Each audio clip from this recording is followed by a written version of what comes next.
We are end-to-end supplier for pharmaceutical companies. So our products, major products, or mainly the product goes to pharmaceutical companies, and that is one of the reason why we operate really like a pharmaceutical company in terms of the regulatory compliances, etc. etc. We try to. We are operating from India, Brazil, and Croatia for with respect to the production facilities, and of course world is our play actually. We manufacture capsules. We are one of the largest manufacturer of capsules, empty hard gelatin capsules and HPLC in the world. And we manufacture various machines, the packaging films, inspection systems.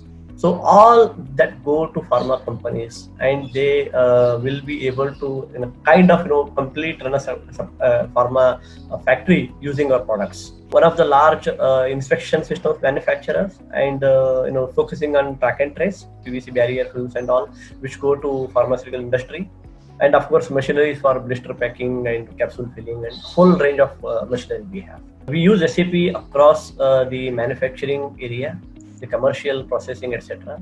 So the SAP was implemented more than about 15 years back. CRM for managing our customer details, customer database, etc. etc.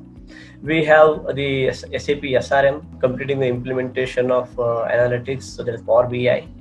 And with respect to collaboration, we largely use Office 365 and Microsoft Teams for our internal collaboration. Operation technology perspective, we use SCADA, we use the Solid Edge, the Team Center PLM from Siemens. So in a way, we have a large portfolio of technologies implemented in ECG, because we have been a very early adopter of technologies, and we focus on productivity as well as ease of use from user perspective. In last few years, we have invested in technologies, and these technologies at the point in time when they were implemented, they were looking more forward looking, and do we need it now kind of things. And the COVID situation and sudden work from home without actually knowing that we're going to do it in future, these technologies, the investments have actually helped us to be there. In a way, we were actually in terms of the actual working, whether we were in the office also, we were still working from home in a way. In the large number of the management teams move around the world, because we are in a large organization by having customers and office and our own offices worldwide. So we have been moving around, and everywhere, wherever we went, we always had this technology, people enabled with the technologies. So that way, the technology being used in a work from home situation has not come to us as a shock or a surprise. We were prepared for it. Okay, that is one part of it. And secondly, our management has been very prudent, and one of the early, the decision, we made a decision quite early in terms of working from home. We declared our own lockdown much before the government declared, actually about 10 days before the government declared. So in terms of readiness, we had good amount of time for getting ready. So this technology, whether it is Microsoft Teams, or whether it is PLM, whether it is the video conferencing systems, they have helped us in work from home situation. It's been really cakewalk for us. AI is one of our some of our products that we supply to customers who look forward to have AI enabled, and we are looking for using AI soon. The foundation is ready. So we are good to go for implementing AI and all. Analytics, just we have implemented, and we have implemented in the area of sourcing. We have implemented in the area of logistics. We have implemented in the area of sales. So people have started using. So we are now looking to develop the CEO dashboards. So right from the HODs to CEOs to the directors, they all talk of the same data and same language. That is in terms of the AI is concerned.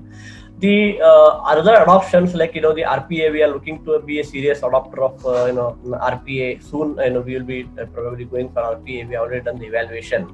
So these technologies are either in evaluation, are already implemented, or we have laid the foundation for future. Since our large organization, we need to be policy driven.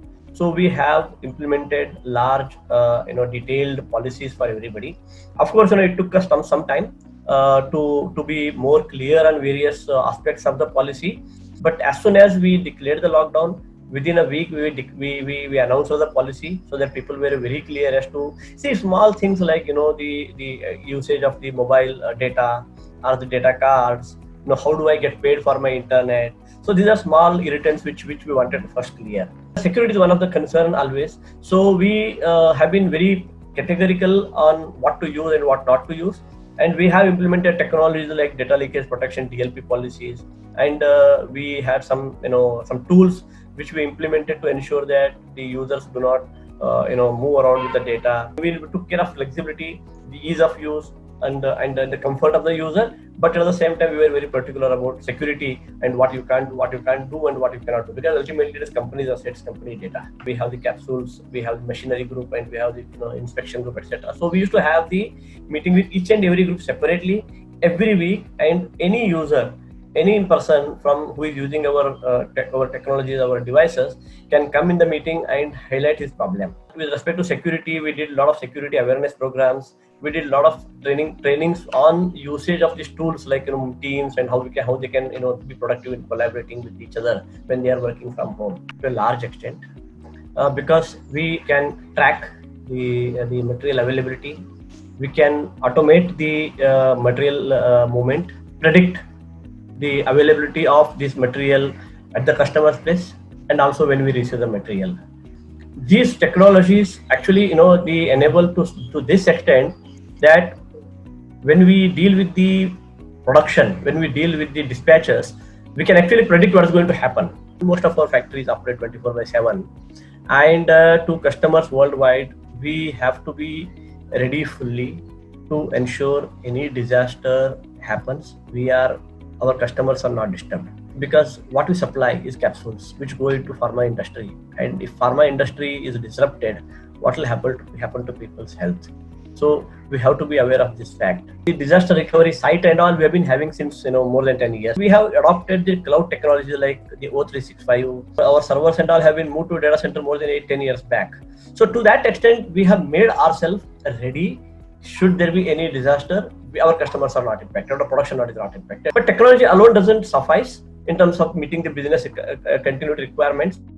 The other part of it is the business enablement, the people enablement to handle the disasters, and our business continues as usual. We have been working on that.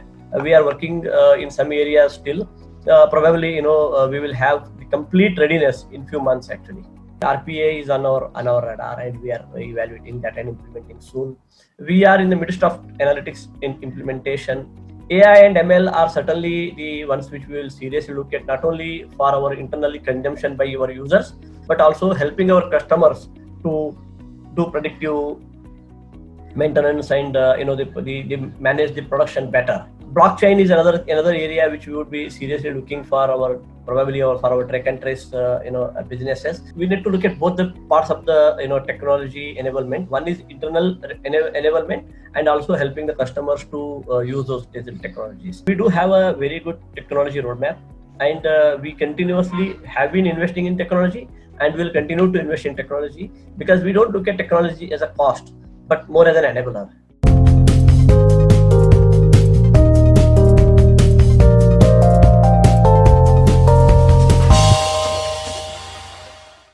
For more updates from CXO TV, please like and subscribe to our channel.